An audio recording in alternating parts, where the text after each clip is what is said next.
Well, welcome to this week's episode of MVP Real Estate Podcast. We have Jared Ash from the warm and sunny San Francisco area. Welcome to the show. Thanks for giving us your time. We're excited to hear about Crown Capital. Yeah, thank you for having me. I'm excited to be here with you guys today. Yeah, it's exciting. We've only had, I think, Natasha, 2 syndication firms. You'd be the third. I believe so. But we haven't had anybody. One was in Hawaii, so I guess technically he's still national. But there isn't a lot that we've had to talk to. So I'm excited to find out more of the back end stuff about multifamily syndication, which is kind of your niche, correct? Yes. Awesome. So you're staying fourplex and below, or do you guys go into apartments? Because that kind of teeters into commercial. Yeah, so we are, we have 134, a 92, and a 64, and are doing a 42 right now. Awesome. And we're going to get into your whole legacy of where you guys started. What was your first deal? Because that's always memorable for an investor. You always remember the first deal. But it's obviously, I'm guessing, taken some years to get up to those apartment complexes. So can you kind of give us a 30-second elevator where I came from and here I am now, just to give people kind of a background of where you've come from? Yeah, so I actually come out of the government affairs consulting space. I work and help companies connect to government all over the country. And about 5 years ago now, 5 years ago, I started buying single family homes. And living in the San Francisco area, I was buying them in Memphis through a turnkey provider. And it was simple and it was great cash flow, but there was no scalability, because I looked and said, okay, to get to 5,000 a month, it would take about 15 years at the rate I was going. And so I was looking for ways I could use my skills to create that $5,000 a month passive income. And it was really starting to dive into the multifamily space. So I've been involved in it for 2 years. Took about a year to really study it and know it before I dove into it. That's awesome. You said you started, how was it again? In the single family investment space, using an out-of-state turnkey provider. Yeah, I was going to touch on investing in San Francisco. To get cash flow has to be impossible, from what I'm hearing. Yeah, and I've talked to some other syndicators that I know, because they're in the same area, and we've actually looked at 2 or 3 buildings, and none of us can turn more than like a 2 to 3% cash on cash in year 2. And it was too risky. If there was a market dip on the multifamily, you really need to hold it for 10, 15 years. It's not the best for a syndication. It's better for larger funds that are coming in and mostly buying it in cash and other things. And that was before the interest rates started going crazy. The house flipping market here is really good, though. I know a lot of people in that, and they are still turning a pretty profit. Yeah, I'm sure there's some old houses that need to be updated. And for the home sale price now, I'm sure you can still make your numbers work on the flips. Yeah. But I've heard a lot of buy and hold investors have been trying to stay out of those markets where prices are inflated. It's harder to get the cash flow, which obviously for a smart investor like you go into Memphis, which is at that time was like the up and coming rental market. Well, all my houses are 3% interest rate for an out-of-state owned investor. So I don't know that I'm going to be able to duplicate that again. And I think the tenant that I got in 2016 is still in the unit, and every year the rent is going up slightly below market, but I've never had turnover in any of my properties. And so that's a relief, you know? Yeah, no, that's awesome. And I mean, that's proof to people that, I mean, you want to get into real estate, you didn't have a background. There are turnkey people out there that you can go find. How did you find the person in Memphis that you worked with? From referrals from networking groups coming in, and a couple of other investors in the Bay Area had done it. And I've heard them speak before on a number of podcasts and a number of conferences. And I went down there and visited, and they said, I'm one of like 2% of investors that actually ever even go and look at the market and explore the houses and all of that. Really? I like to see and touch things, especially if I'm putting money into it. Yeah. I mean, that's the reason that I invest in real estate and not stocks. I like the tangible aspect of it where I can see it and feel it, and it seems real to me. But the reason I asked that question is it's possible to not spend any money and get connected to people that can help you make money. You don't need to go to big seminars. You don't need to drop thousands of dollars to speakers. You can network and get connected to people that'll help you instantly just get your cash flow going. And and I do that for a living, both in government affairs and in real estate. This is a relationship business, and I really care about the investors and get to know them. yeah. Did you ever read Networking as a Contact Sport? It's a book from like 15 years ago.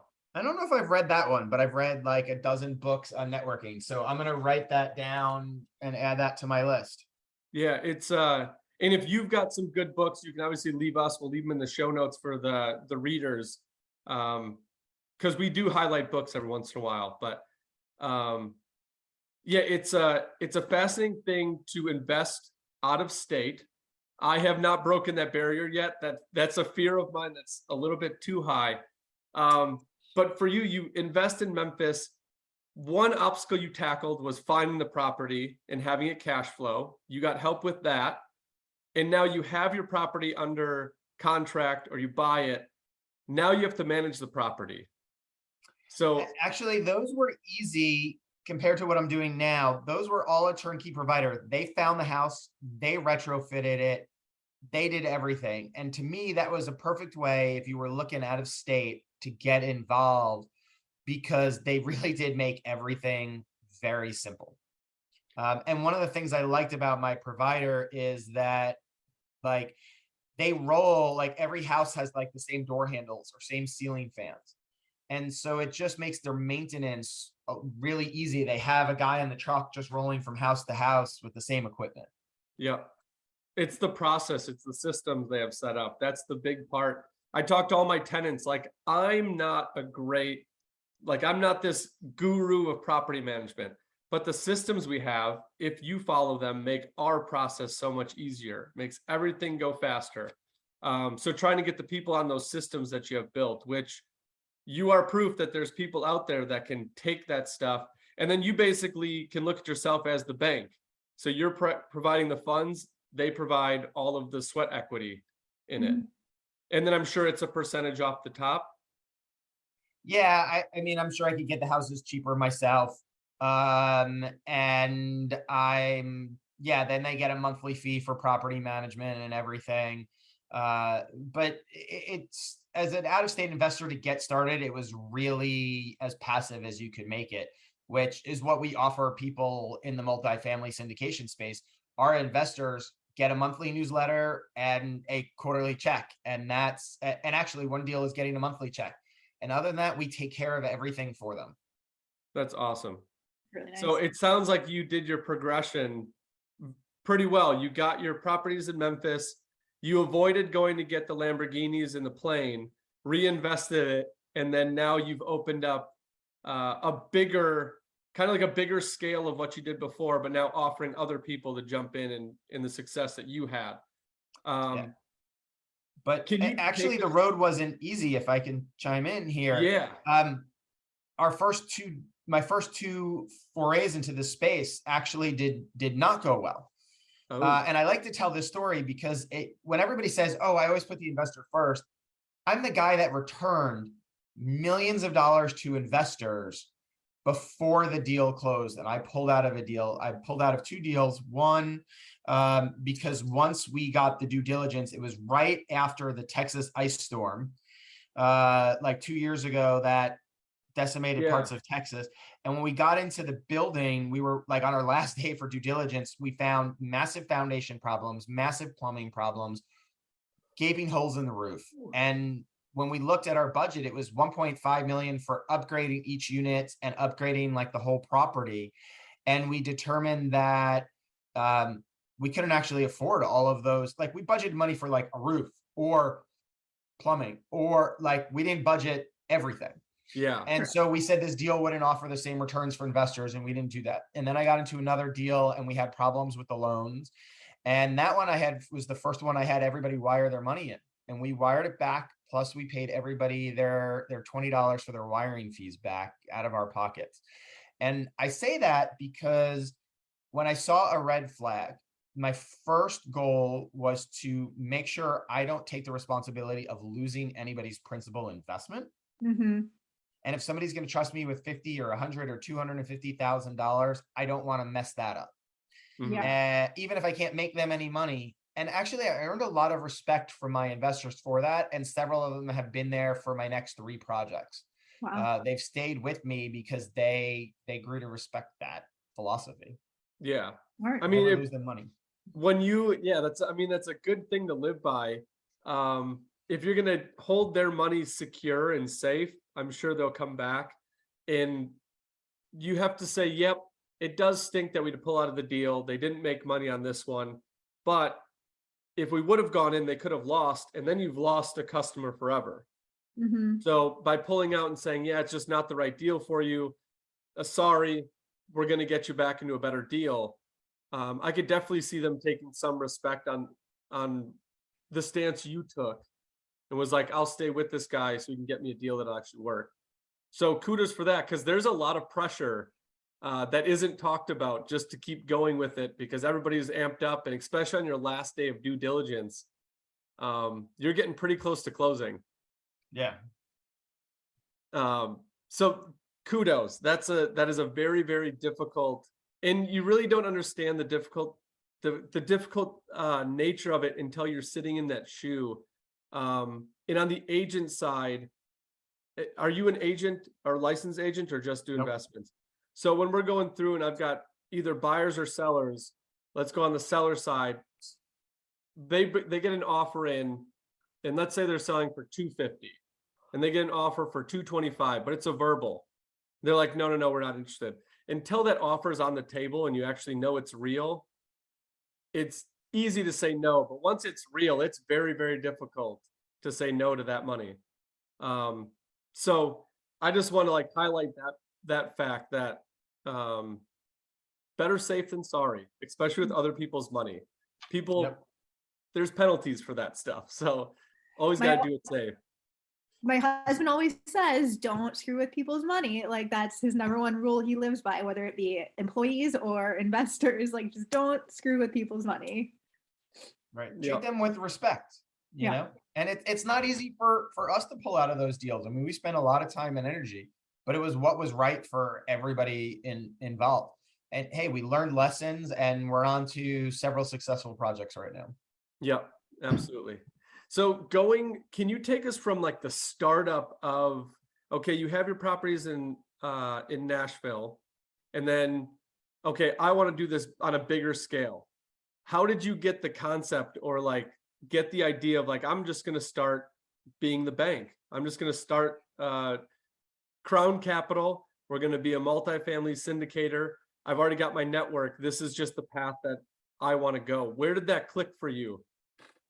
I was looking at, I mean, just being in the space, I was listening to podcasts. I was watching webinars that people were doing, attended a conference or two, and started hearing it. And first it was like, how am I going to go buy that? I don't have that money. I don't have that skill set.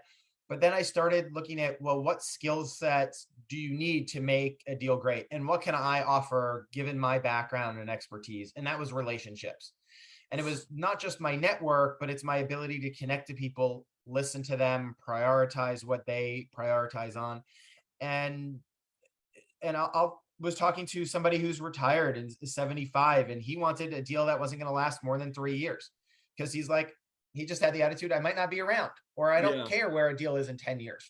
Find me a deal in 3 years. And so I wanted to find a deal that would cash flow at, at least 7% for him. And I didn't bring him my first 2 deals. I brought him the next deal that worked. And so just that mentality, I said, that's my skill set, is to listen to people, bring my network in, and do that. And so I started just talking to dozens and dozens of people in the space. And I actually did our first deal, not as Crown Capital. It was done with some other partners. Tiffany Span, who is one of my partners in Crown Capital, was involved in that deal. Lupe Chow, who's another one of our partners, was an investor in that deal. Tiffany and Lupe had another business together. And the fourth gentleman, Noel, we all just sort of came together through that deal, and then on to the next one. And everybody brings a different skill set to the equation. And it just made sense for us to start working together. Yeah. And that's a big thing about real estate is you're not going to do it alone. It's impossible. I think when I was early on listening to, I think it was Bigger Pockets. That was always a podcast that I listened to. Yep. They always Bigger talked about your stool. You need 4 legs. You can't have a stool with 3, 2, or 1. It needs to be 4 legs. You got to find your 4 legs. And that kind of resonated with me about as this gets bigger, I need more people to help me out, which is cool that you were able to find all of those people and then bring them under one roof to make things obviously happen there with Crown. And you guys have all been together for 4 years, but have been in real estate for longer, or did I get the dates? We've known each other for a variety of 2, 3, and 4 years. We've been together for a full year now, and have 3 apartment complexes, and have a 4th under contract that'll start due diligence next week. That's awesome. And it's cooler to hear you guys started after the whole COVID shutdown thing, which has its challenges in alone by itself. So kudos to you guys for keep going, and you're buying apartment complexes through it. Was for you personally, was moving from single family, which is what you've done before, moving up to these apartment buildings, was there any fear in that one, or had your partners been in the commercial space that helps like kind of level the emotions of it? They have in different ways. Yeah. Tiffany and Lupe have been LP investors on projects, and then they own a number of like vacation rentals together. And then Noel owns both a house flipping business and a number of entities in the Philadelphia area, where he's got a pretty high unit count when it's all said and done, and owns a number of other businesses. I would say the biggest part of the transition is going, really those houses I had in Memphis were, I was very much a passive investor, right? Because the turnkey provider did so much for me to now I'm a really active partner, right? And so Yeah. it is kind of like a second job in some ways for me, not for the investors. The investors get to invest passively. Yeah. But for me, I've got to watch over their money. I'm responsible for that due diligence on the ground. I'm not swinging a hammer, but we gotta oversee the guy who's swinging the hammer. Yeah, absolutely. And then that was going to be a question that I had later on with you guys investing all over the country. How do you guys vet your GCs or your subcontractors or your property managers? Because you're dealing with all different municipalities through all different states, through all different zoning. Like, how do you keep all that straight, and how do you vet them from being across the country? Because I'll be honest, that's one of the things that keeps me from crossing the state lines, because it doesn't seem like a lot, but I mean, that's more time that you need to put into managing the property manager to make sure that that property is producing, because you have to have answers for your investors. So you got to be involved in some capacity. Yeah, no, I mean, we have to asset manage it, right? We have to oversee it and take responsibility. So most of the time when we're hiring a property management company, they also have a construction arm. And that's generally what we're looking, because we're looking for added value properties. Like, you go into a home, you want to improve it, you want to force some equity into the equation, whether you're flipping it or you're renting it long term, you still want to force some appreciation. That's what we're doing here. Now, there's other things that go into it. Increasing rents increases the value of it. Mhm. Increasing amenities gets you higher rents. So it all goes together with it. In the case of our Houston deal, where we have 134 units, the property management company is actually the owner of that company is our key principal on the deal. And our lender actually liked the deal a lot, and they came in. And that's good, because that is a total reposition. That is a C-class building in a B class neighborhood, and we're going from a C class property to a B plus level, and turning over, hopefully within 18 months, we'll turn over all 134 units. That's awesome. That's a really quick turnaround for an apartment complex. Yeah. And then on another deal, the 42 unit, we're just putting under contract now. We did some due diligence, and we met and interviewed just a number of property managers. That's probably going to be a Section 8 related play. And we were looking for people who had experience in that market with that kind of work. And we picked the best one. And how do we get introduced to them? Just our network. Wow. Right. And that property is just horribly managed now. And that's the biggest room for improvement in forcing equity, is just that they're mismanaging the deal. Yeah. And you hear that all the time. If you haven't listened to other podcasts, listen to real estate podcasts, and they will beat the whole like management properly to death. Like that is one thing that's so easy to fix. They've had numerous guests on that buy apartments, like you were saying, in like a C or D area. And there was one guy that bought one in a D area, and all he did was hire a like a security guard. So there was one on rotation for 24 hours, just standing in the lobby or outside, 24 hours. And after like 8 months, all the riffraff left. Tenants that were living there that couldn't do what they wanted to do left. He got new tenants in, he updated it, and then he sold it for like double what he bought it for. All because he just cleaned up what was going on around it. It was crazy. And he was like, I didn't even know, because it was an out-of-state investment. And he's like, I didn't even know what the culture was all around, or what was going on around the apartment complex. But when I got there, it was like one thing that had to be done. And it turned out to be like the best thing he could have done, was just cleaned it up. Yeah.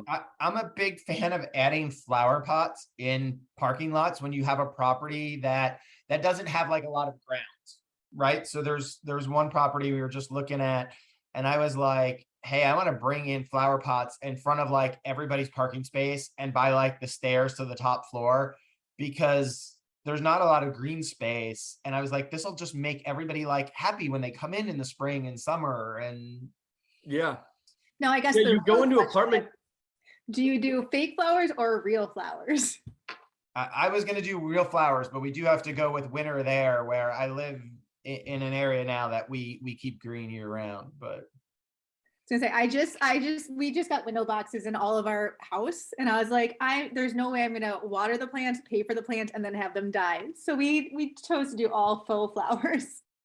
That actually, now I'm going to consider that, because you're right, you got to make sure somebody's watering them. Yeah. Yep. And it really, and you can buy so many things now that look so realistic that it's like, just so return on investment, like you can reuse those every year. You can put them in storage when you want to change whatever it looks like for this season, and then just reopen it next season. Yeah, I'm all about the fake plants. It's actually interesting to consider that, and you can make it like fall themes and exactly. Holiday themes and other things as well. Exactly. Yeah.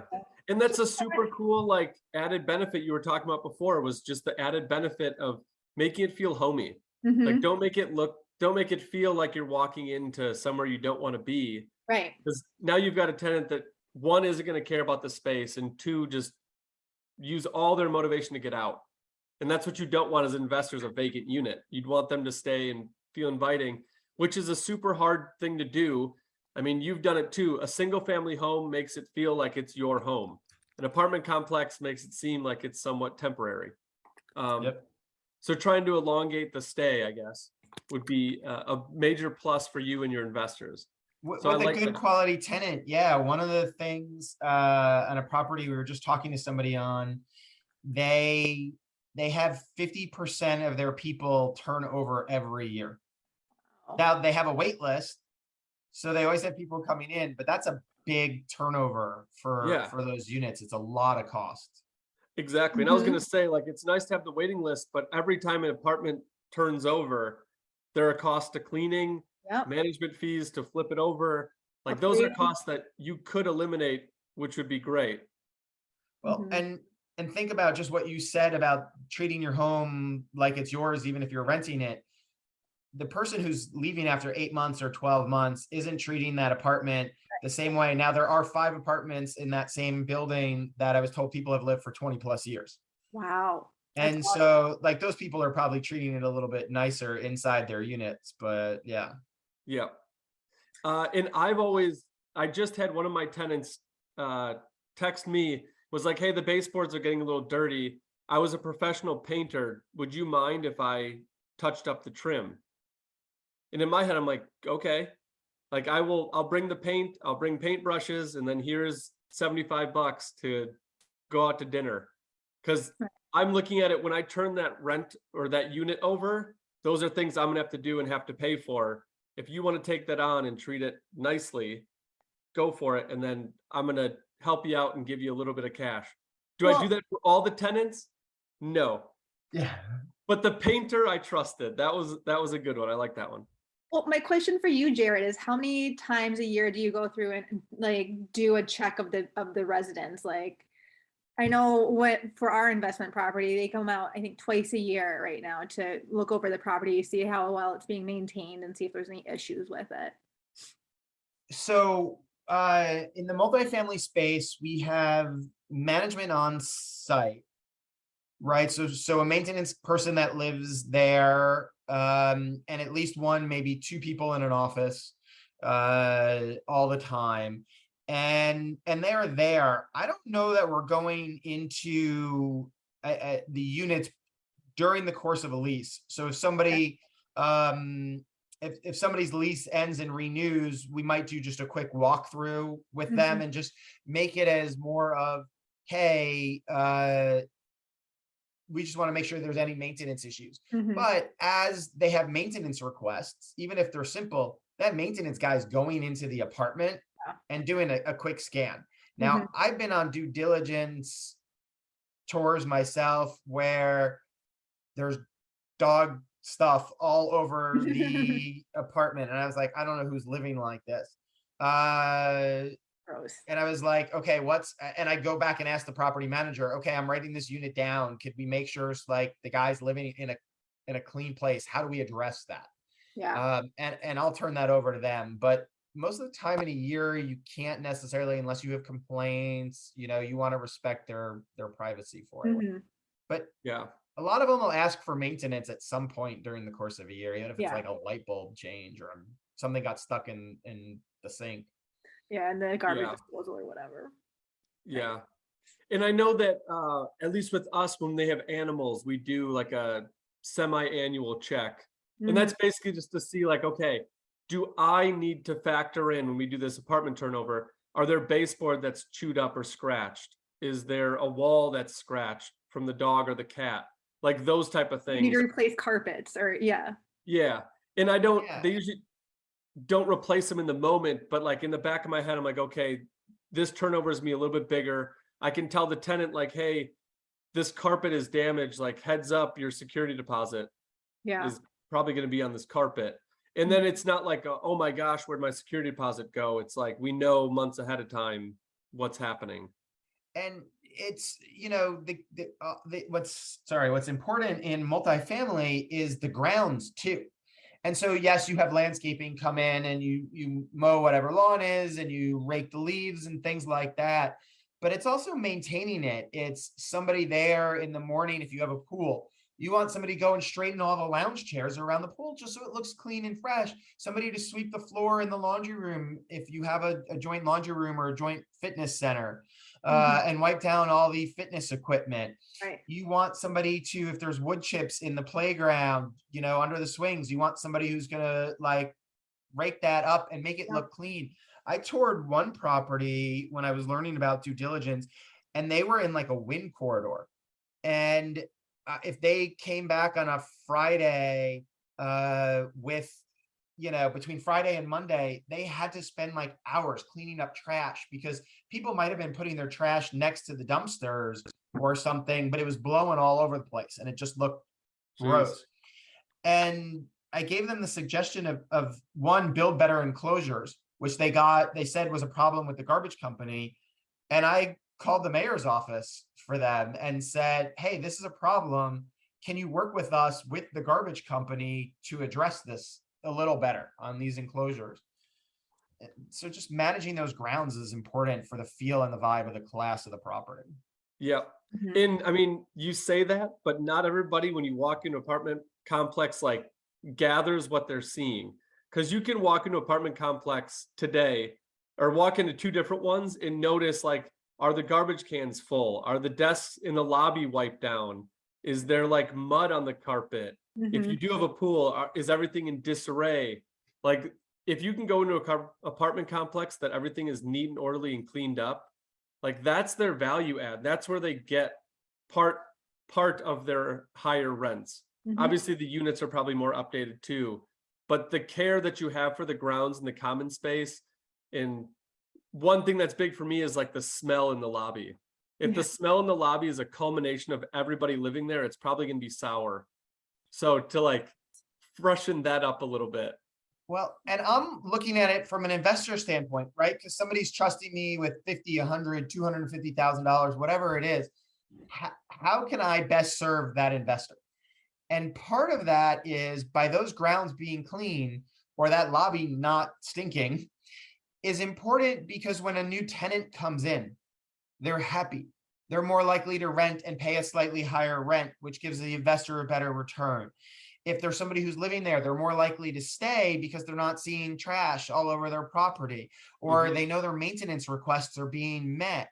And that just helps the overall value of the property and the investor to get a better return. You have to manage it well like that. Yep. Mhm.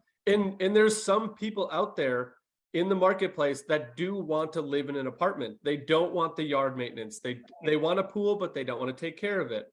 They want the patio, but don't want to take care of it. So those people who want to go to those units want it to be clean as well, because they're not going to use it if it's dirty anyways, which means they're out and going to the next one. So for those people, like, you got to give them the best product they can get, and that's part of your product. Which the nice thing is, there's already wrapped into your numbers before you buy it. You know what you're going to have to spend within a few dollars for maintenance, for landscaping, for all those things. So it's worked into the numbers that you purchase it anyways. So it's not like an extra cost that you got to take on, which is going to hurt your numbers. Or hopefully you factor it in, I'll say. Mhm. Yeah, As no, I mean, we factor not just the maintenance in, but you know, a lot of people forget to improve the outside grounds. And sometimes, again, putting those flower pots in just can make a big difference. We're dealing with one that Houston property that I was talking about, where we're trying to change from a C to a B plus. It's not just adding a high-end fitness room. We're paying attention to the flooring of that fitness room, but we're redoing the pool deck and bringing in new pool furniture. We're resurfacing the outside of the siding of the building. We're repainting and adding new signs. And all of that is to create just a totally different welcome feeling in there. And yes, spending like 50 grand on shrubbery or whatever sounds expensive, but it's really not when you get that feel for the property. When you start, at 134 units, that pays for itself at like $5 more a month in rent. Yeah, absolutely. And when you go through and you make the improvements, have you created a system for your investors to see, okay, this unit had a maintenance request, it's been taken care of, or cash flow throughout the year? Can they go on and see what's going on? Or is that like a end of the year report you guys offer? So we do a monthly newsletter on every property for the investors in it. And sometimes it's not even the numbers. It's just like, this is what's happening.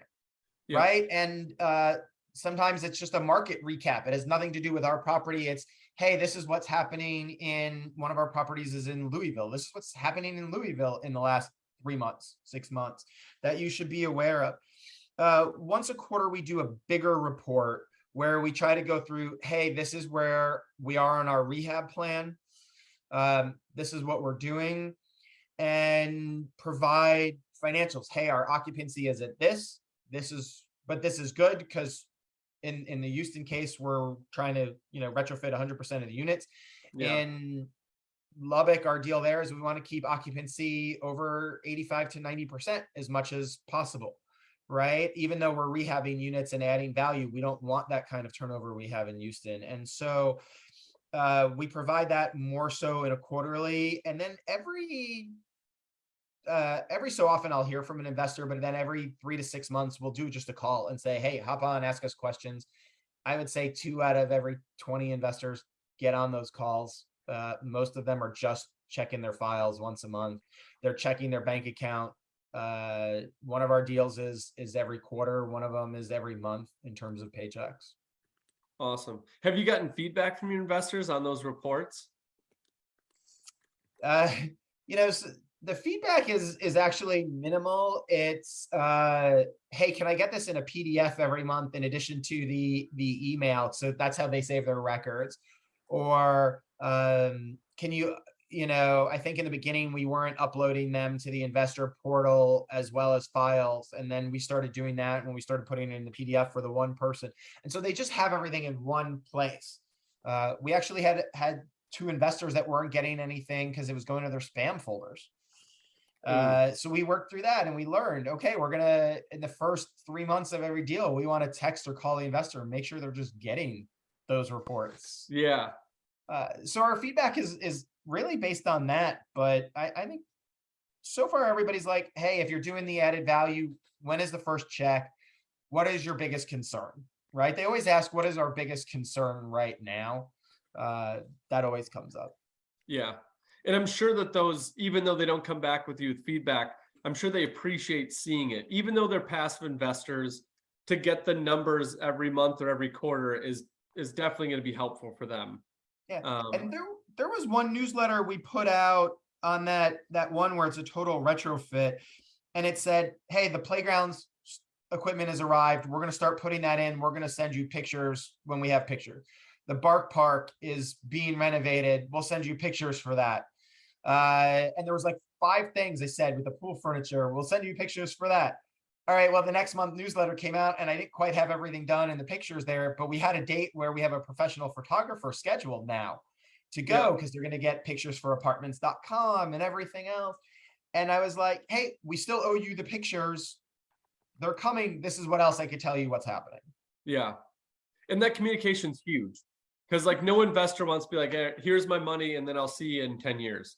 Like that's a scary thing. So to keep that communication up and constant is huge for your investors. Other investors, other syndicators send out a quarterly newsletter. I like to just touch base once a month. It doesn't take long to put it together. And then our group sends out, we do a monthly webinar, educational. We just did one on how to reduce your tax income from these properties. And your investments. We did one just on property management and how that works, one on interest rates. So we do that just to keep educating our investors, whether they're a current investor or hopefully a future investor.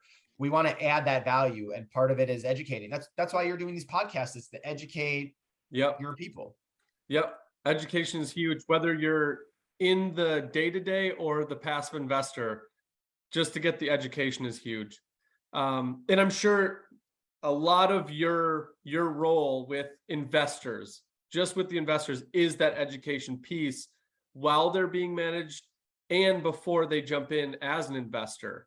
And I actually had a question on your approach to real estate that you're going to buy. So as Crown Capital, do you guys have like a niche? Do you guys go after, I know you've mentioned before, like forcing the appreciation into a property, which means you put money in to upgrade it, and then when you sell it, you should make more money than you put in. The other way to look at it is cash flow, which apartment complexes, that's like their bread and butter, is usually the cash flow. But obviously years down the road when you sell, you're going to get the appreciation.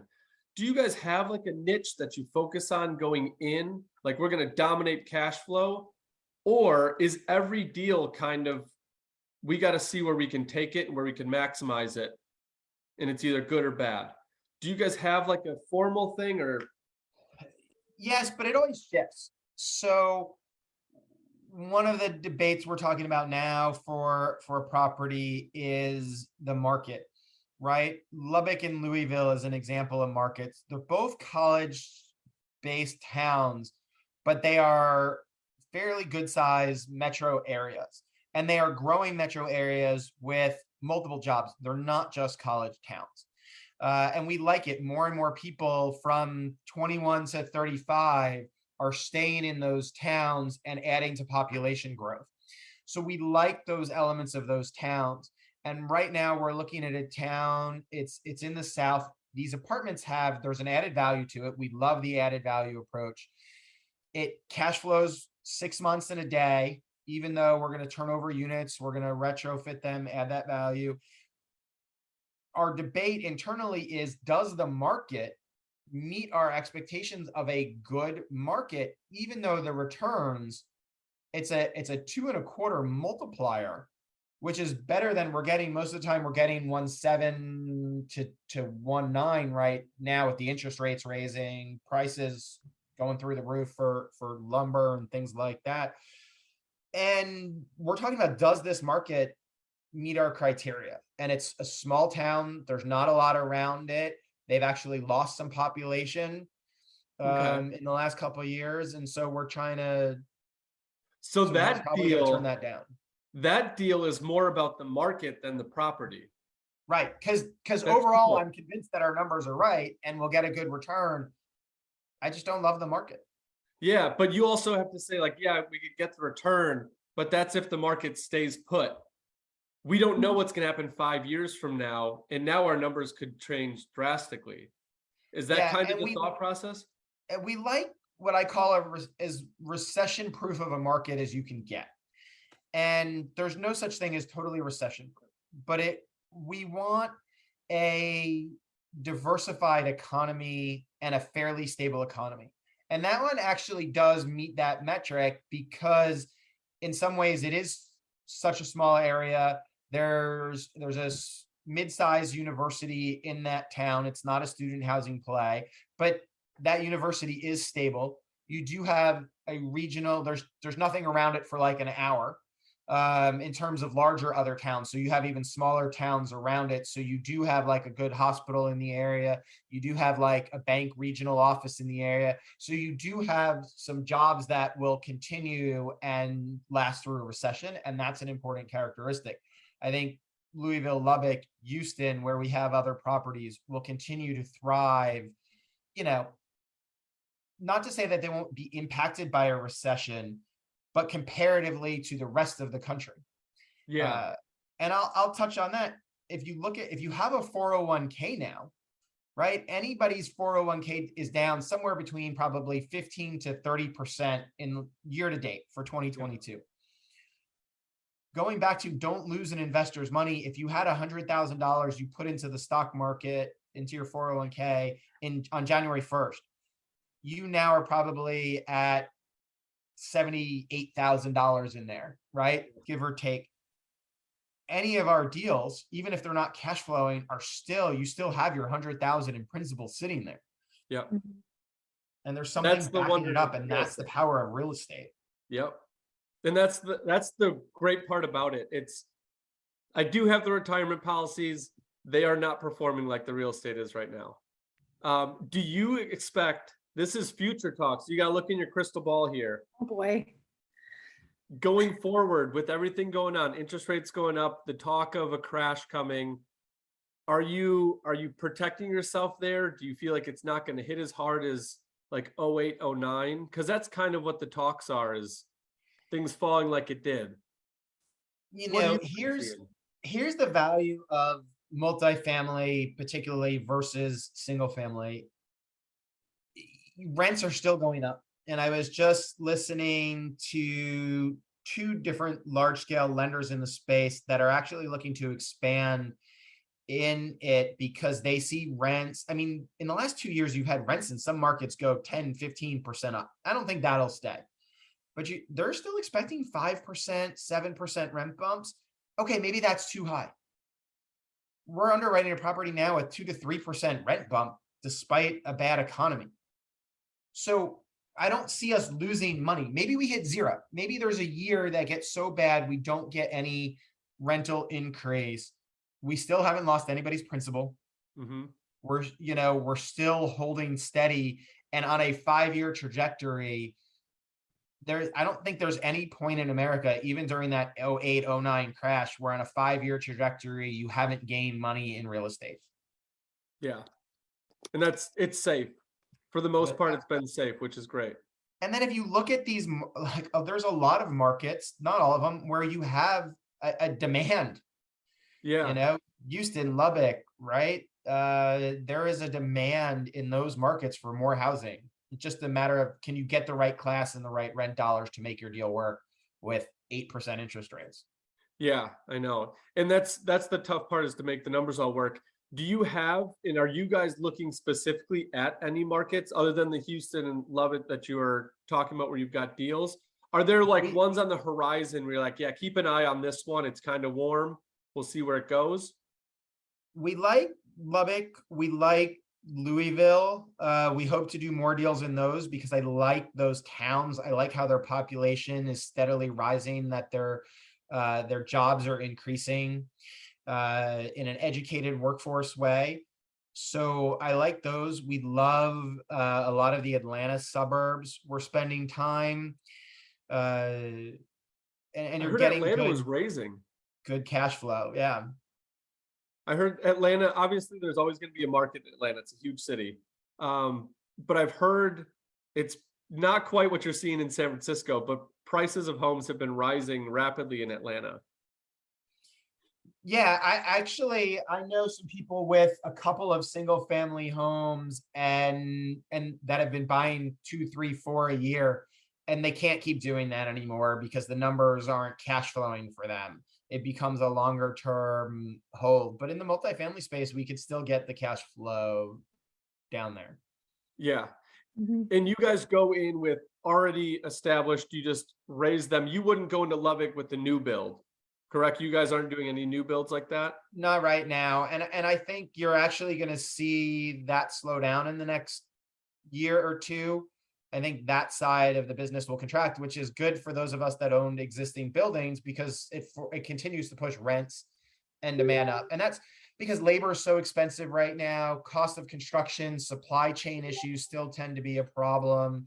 It's just making new build hard. And with new build, you don't cash flow Mm-hmm. for 2 years, right? I like to cash flow within a year at the latest. Yeah. And that's a hard conversation for the position you're in with investors. Like they want to go in and start making money. It's a hard sell when you're like, hey, we're going to take it. You may not cash flow for 3 years, but on the 4th year, you'll see a little bit. Like it's a harder sell for sure. Yeah, and it just becomes a little bit more risky in the economy if hey, maybe it just takes you longer to fill a building. But I just believe in a lot of markets, there's big demand now. It'll keep pushing up rents. There'll be a need for new build, but our model is existing and add value. Yeah, that's great. And as you guys continue to build and expand, obviously that's on the horizon for you guys. A new breed of investors is going to come in for you and already is coming in for you. Do you vet your investors? Like, do they need to meet a certain qualification? Do they need to like meet some metrics for you guys to know that they're serious? Like, how do you guys vet clients you bring in? That's a great question. So, yes, we do vet them in the sense that I want to understand everybody, right? Going back to that guy who was over 75 years old, and he was talking to me as he doesn't want to be in a deal for more than 3 years. All right, and he wants cash flow of at least 7% in those 3 years. So I'm only going to bring him those deals. I want to know how people are investing. Are you going to use your retirement funds? Are you doing it for as bonus depreciation and reducing your taxes in year one? What's the most important thing? Is your timeline 3 years, 5 years, 10 years? That's important because we want to serve the investors to the best we can. I also don't want to be, if somebody's sweating over $25,000, I don't want to take their money. I don't like, they're not ready to do this. Let's keep the relationship going, save some money, and I'll help them through that financial plan. Now that's a different case. I know somebody who's got, like a $4 million house that he just bought and renovated, and they were in the process of like moving in. And he's like, I'm just don't have the cash this month. Can I come into a deal? Your minimum, I think on that deal was 100. He's like, can I come in at 25? And I saw it as like a long-term relationship. I'll work with you to come in. I know you have the money. And so just knowing all of those things about our investors, what are you looking for? What's important to you? What else are you investing in? You know, is this to help with your kids' college fund? Is this to help your retirement? Right? All of that's how we vet people. And I Yeah, take pretty good notes. good. And I actually just watched Jordan Belfort on an interview, the Wolf of Wall Street guy, and he talks about the whole sell me this pen. I think that's how the movie ended. He was he's doing a public speaking thing, and he walks up to the front and he's like, all right, sell me this pen. And the first guy just talks about how good the pen is, which basically in your analogy could be like, hey, look at this apartment complex. It's so good. It cash flows here. But you have no idea if that guy even wants that apartment complex. You got to find out what he wants, and then you can bring deals to him that will fit his scenario, which was his analogy with the pen. You got to figure out if they even need a pen to sell them a pen, because otherwise you're just spinning your wheels. So Yeah. that's super cool that you take that extra step to really know and boil down what's your motivation, what do you want? I will bring you what you want. It makes a happy investor. It's listening to them, right? What's their timeline? If they're, and right now, a lot of people should be paying attention, right? I'm not saying don't invest in the stock market. It's actually, I think every time it drops, it's a good time to invest in my 401k, but I'm looking at a 20+ year horizon on my 401k. But I'm not necessarily going to go dump another $10,000 or $20,000 into Netflix or Facebook today, even Apple. What I'm looking at is how can I maximize cash flow today, but keep building my investment portfolio. And I believe you need to have a balance to a dropping stock market. Yeah. Yep. It's all about the diversification. Yep. Being Even though some people are like Gary Vee, have you listened to him at all? I believe so. Yeah. Yeah, he's all about putting your eggs in one basket, like just push one thing. And yes, like you're pushing real estate harder than everything else, but you still have that diversification to help level things out, which I think is always smart in some capacity. Yeah. And I invest for cash flow. Like that's Jared, right? I care about getting to a $5,000 a month number, and I have reasons for my family that are behind that. But yeah, so that's how I look at every investment versus other plays, which might be more equity infused. yeah, well, that's awesome. I mean, it sounds like you've started and created a really good venture capital firm out there. Hopefully, we can get in. Give me a couple of years, Yeah. and I'll be knocking on your door.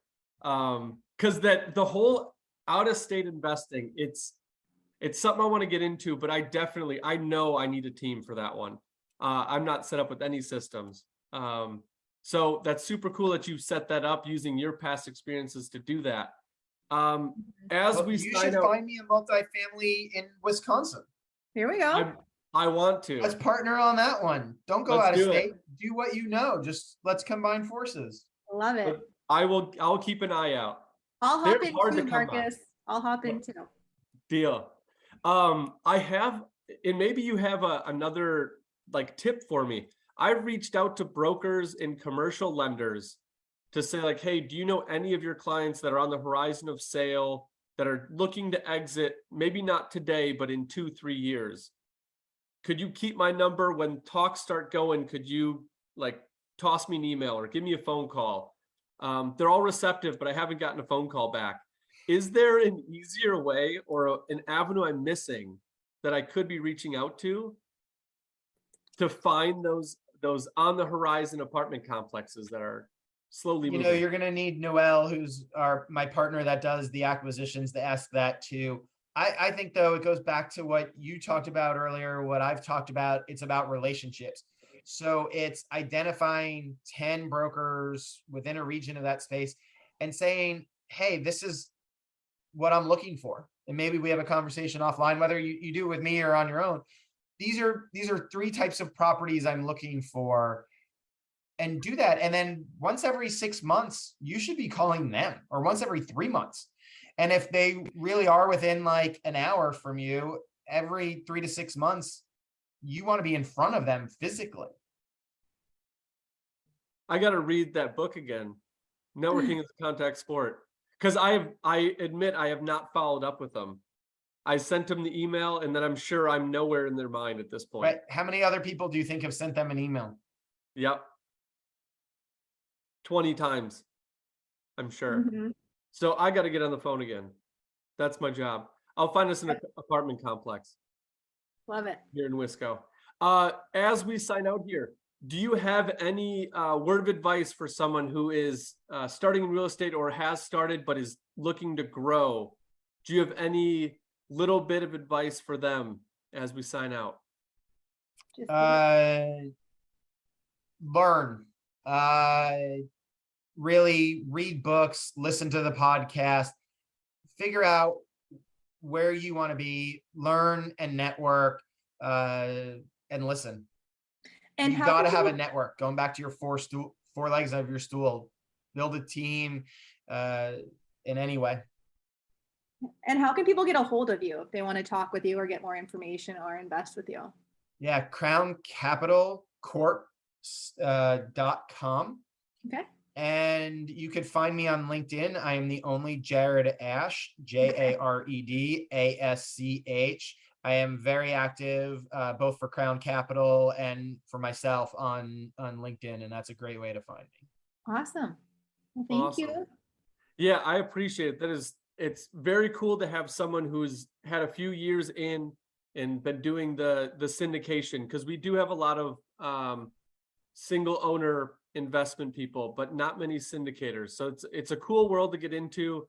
And as you invest, it's like the chain of what is going to happen. You're probably going to get into a syndication. They're not as foreign as people think. So it's thanks like for buying coming. a stock. It's a passive, easy investment. But the difference between us and somebody else is you don't know Mark Zuckerberg or Tim Cook personally. You will get to know our partners personally, and we are one phone call away from you. Love it. Yep. And as an investor who's getting in or have done it, having people that you can call is huge. There's a lot of syndications out there that are just algorithms that you don't get to talk to anybody. And it's kind of stressful when you have questions. Mm-hmm. So I like your avenue. I like what you have set up. We'll definitely talk in the future. But thanks for giving us the time today. A lot of knowledge. So thank you again. I appreciate it. Great. I appreciate it. Learned a lot from you guys. I'm going to go check out those plans. Awesome. Definitely. We'll talk soon. Thank Have a good you. weekend. Have a good Bye. weekend, guys. Bye.